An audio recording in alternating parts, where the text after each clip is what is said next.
Nag-request nga pala ng siomai yung isa sa mga kasamahan ko dito sa bahay ng nanay ng amo ko mga kabsat, kaya naman gumawa ako para may pang-ulam na rin kami. Ako rin kasi yung nautusan na magluto ng lunch mga kabsat para sa mga amo, kaya naman meron akong time at naisingit ko talagang gumawa ng siomai.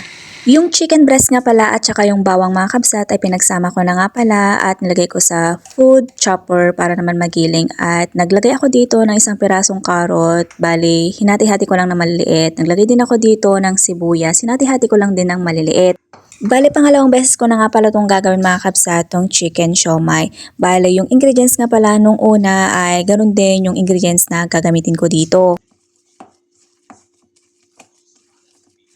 Naglagay na nga rin pala ako dito ng isang pirasong itlog, at sa pampalasa ng mga kabsat, naglagay ako dito ng asin, paminta at garlic powder. Bali, tansya-tansya na nga lang pala din yung nilagay ko ditong pampalasa mga kabsat. Depende na lang talaga sa panlasa ko. Dahil kami lang din naman yung kakain dito mga kabsat, talagang tansya-tansya na lang talaga yung mga nilagay kong pampalasa. At yun lang talaga yung pampalasa na nilagay kong mga kabsat, asin, paminta at garlic powder. At magdadagdag na nga rin pala ako dito ng 2 kutsara ng cornstarch.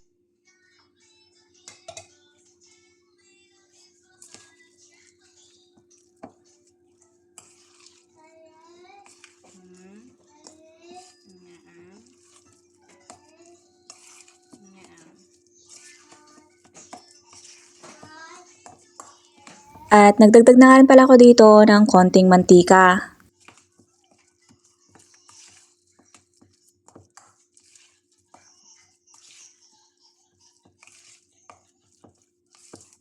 At yung ginamit ko ulit ditong pang wrapper ng siomai ko dito mga kabsat ay yung pang wrapper ng lumpia dito, kasi nga naman wala kaming molo wrapper dito, kaya naman para-paraan na lang para makakain mga kabsat ng siomai. At habang gumagawa nga pala ako dito ng siomai mga kabsat ay tinitignan nga pala ako ng isa naming kasamahan dito na from Kenyan mga kabsat, at sabi niya ganito daw pala yung pagkain ng mga Pilipino at excited daw siyang tikman. At para hindi bumuka yung ginagawa kong siomai mga kabsat, kasi nga naman hindi talaga to molo wrapper. Kapag ka molo wrapper to mga kabsat ay hindi talaga siya ma-open. Pero syempre pang balot ng lumpia yung ginamit ko dito, kaya kailangan kong maglagay ng harina na mayroong tubig para hindi bumuka. Kaliwali. Kaliwali.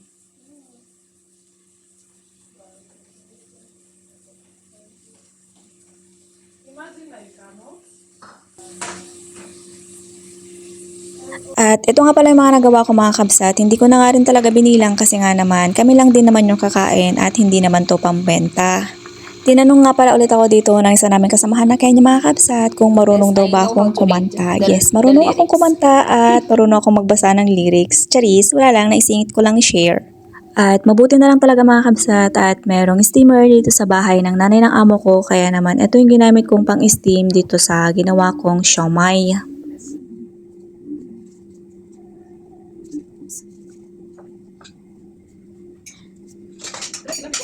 Okay.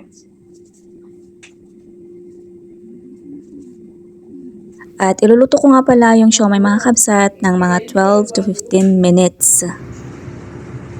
Oh. Ang bango. And after 15 minutes mga kabsat ay luto na nga pala yung siomai, at hindi ko na nga pala niluto lahat yung ginawa kong siomai ngayong araw. Yung iba nilagay ko na lang sa freezer. Marami na kasi ito mga kabsat, 3 lang kaming kakain nito.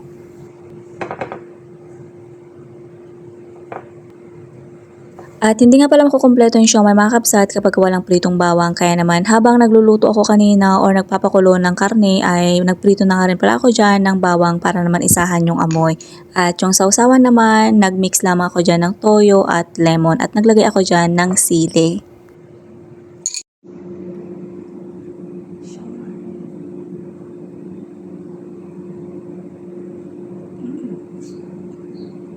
Sobrang harap.